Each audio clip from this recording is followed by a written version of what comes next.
Buen día, amada iglesia y amigos que nos acompañan en esta mañana. Agradecemos a Dios por esta semana más de devocionales que estamos comenzando.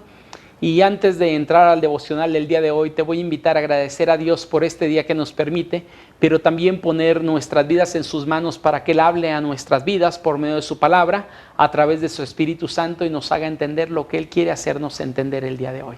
Te invito a orar. Padre bendito, queremos agradecer en esta mañana por la bendición que nos ha dado, Señor, de comenzar ya una semana desde el día de ayer, una semana más en nuestra vida. También, Padre, porque nos permite en esta mañana el despertar a este día. Gracias también porque ha cuidado de nosotros hasta este momento. Y, Señor, queremos poner en sus manos nuestras vidas. Ahorita que estamos a punto de entrar a su palabra para reflexionar en ella, pedimos que su Espíritu Santo toque nuestros corazones y nos permita entender, Señor, el propósito por el cual usted, Señor, quiere llevarnos a su palabra y a este pasaje. Como cada ocasión que nos metemos en su palabra, pedimos de su dirección, pero también un servidor, Señor, pido que sean gratos los dichos de mi boca y la meditación de mi corazón delante de usted, y que ésta sirva para edificar a todos aquellos que estarán viendo el devocional del día de hoy, Señor. En Cristo Jesús pedimos todo esto. Amén. Te quisiera invitar al pasaje que tenemos para reflexionar el día de hoy, que se encuentra en el libro de Hechos, capítulo número 9, versículos del 3 al 6.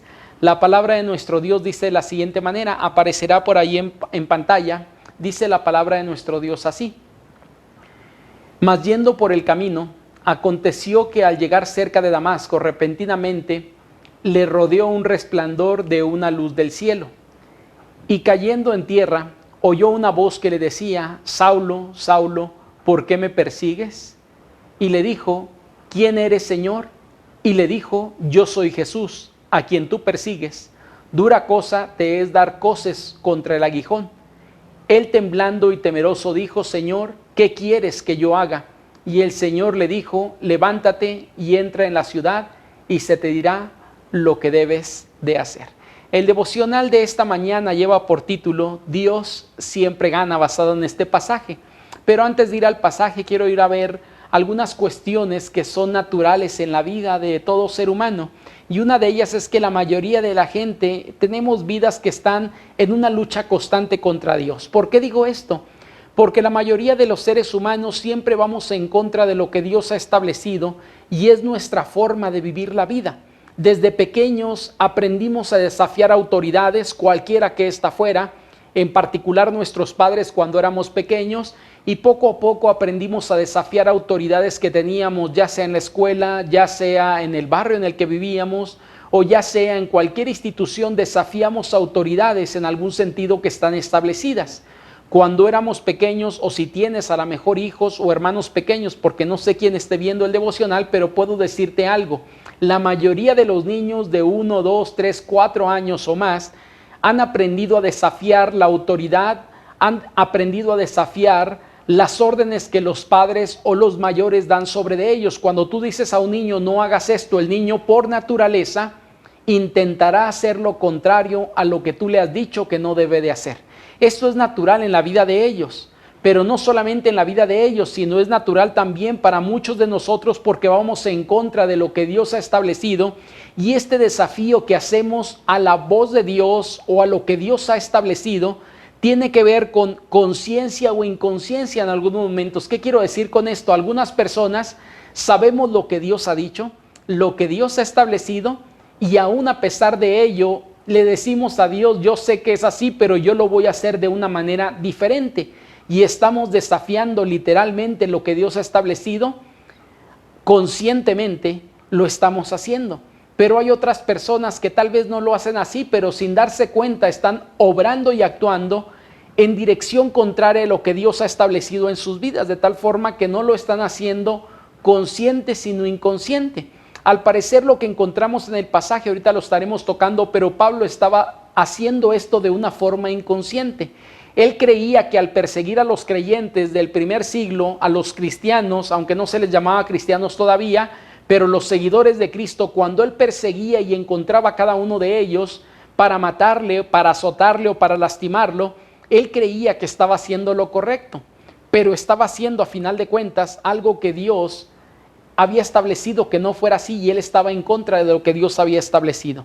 No nos gusta a la mayoría que nadie nos diga lo que tenemos que hacer. Siempre creemos estar en lo correcto, todos de tal forma que creemos hacer lo correcto y decimos a algunas personas, como lo hago con buena intención, como lo hago con el corazón, realmente es correcto lo que estoy haciendo. Quiero decirte que no es así. Una persona puede hacer lo incorrecto, aunque su corazón esté haciéndolo de buena gana, de buena manera o de buena fe, pero puede estar haciendo algo incorrecto con su vida.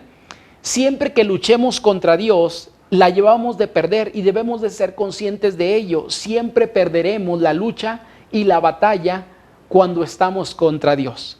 Quisiera invitarte a ver al pasaje que estamos o estaremos reflexionando ahí en Hechos capítulo número 9.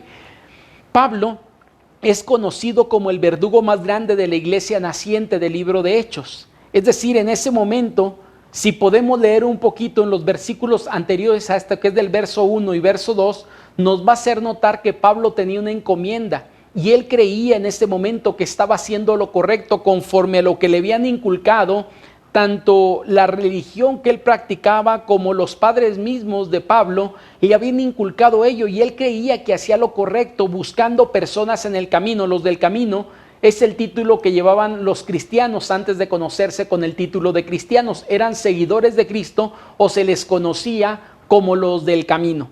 Y Pablo estaba buscando a aquellas personas para lastimarles, para matarles a algunos de ellos, porque creía que estaban haciendo ellos lo incorrecto, y él estaba en lo correcto, de tal forma que estaba lastimando a estas personas.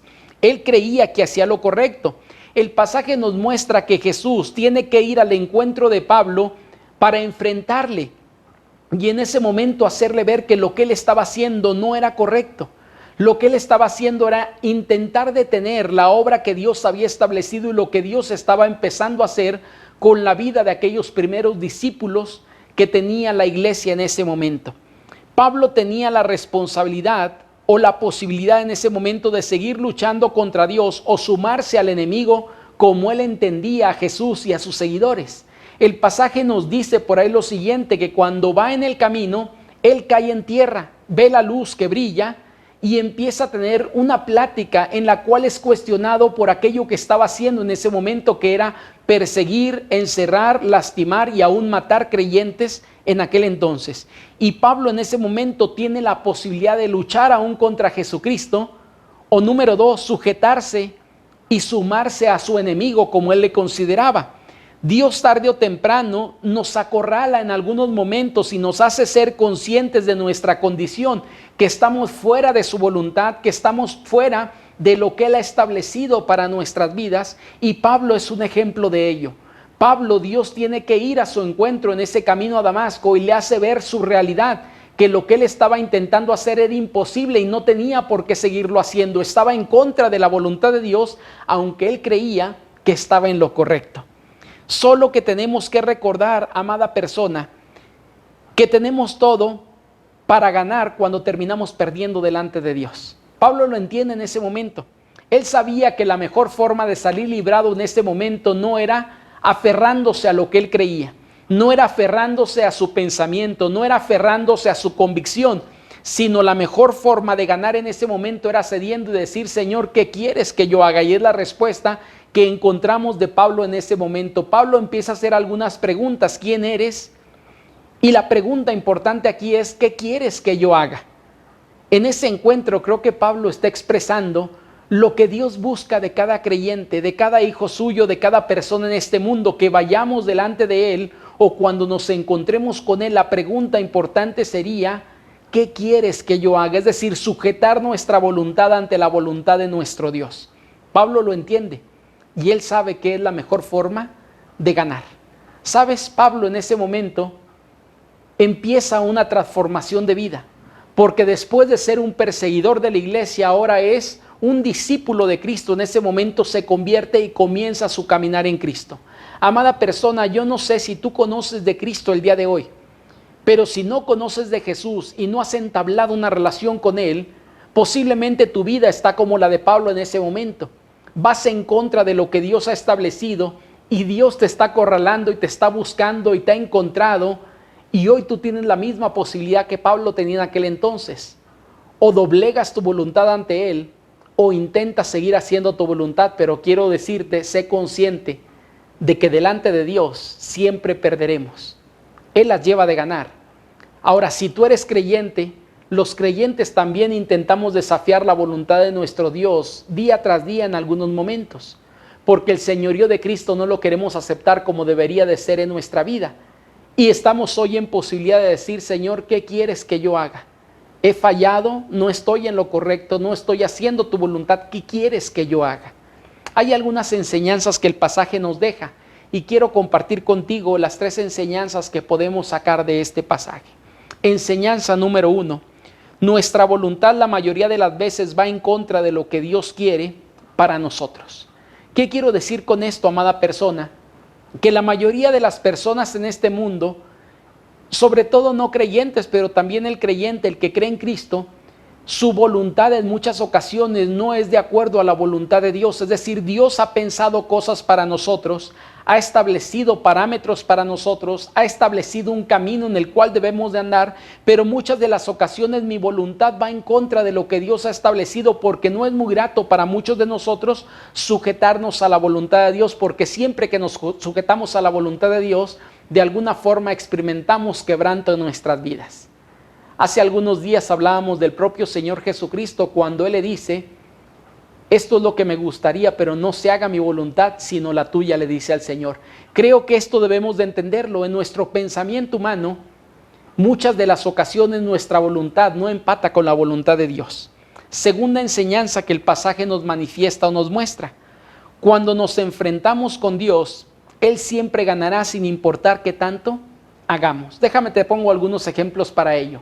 Si has leído la Biblia, en el libro de Éxodo hay un personaje que intenta luchar con Dios y este personaje es un hombre llamado Moisés. Moisés le dice, no, yo no puedo, cuando Dios le llama y pone muchas excusas y Dios termina doblegando su vida para decirle, Moisés, no tienes excusas para darme. Yo gano contra ti y haces lo que yo te mando. Y Moisés termina haciendo lo que Dios le había encomendado. Hay un profeta llamado Jeremías que en un momento discute contra Dios y él le dice, me sedujiste, fuiste más fuerte que yo y terminé haciendo lo que no quería hacer. La realidad, esa es la realidad de toda persona. Frente a Dios siempre terminaremos perdiendo porque la llevamos de perder y la mejor forma de ganar es cuando perdemos y nos sujetamos a lo que Dios quiere para nuestras vidas. Tercera enseñanza tiene que ver con eso. Sometamos nuestra voluntad a Dios como lo hizo Pablo. Y hay una pregunta importante ahí, y la pregunta es, ¿qué quieres que yo haga? Seguramente muchas de las cosas que tú y yo experimentamos día tras día no están siendo conforme a la voluntad de Dios. Seguramente hay errores que estamos cometiendo, seguramente hay cosas que estamos haciendo que no tienen que ver con lo que Dios ha establecido para nuestras vidas. Es momento de pararnos, reflexionar y pensar en esta pregunta, Señor, ¿qué quieres que yo haga? Hoy estamos atravesando una crisis que creo que esta pregunta es importante para todos nosotros.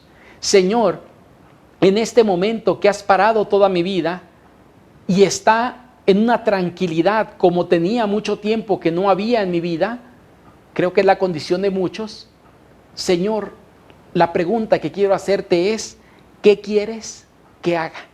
Quiero dejar mi voluntad a un lado y sumarme a la voluntad que tú has establecido para mi vida. Amada persona, yo espero que esto pueda servirte para reflexionar en tu vida como lo ha sido para la mía y podamos llegar ante Dios y decir el día de hoy, Señor, quiero empatar mi voluntad con la tuya. ¿Qué quieres que yo haga? Que el Señor te bendiga en este día y nos vemos mañana si Dios lo permite.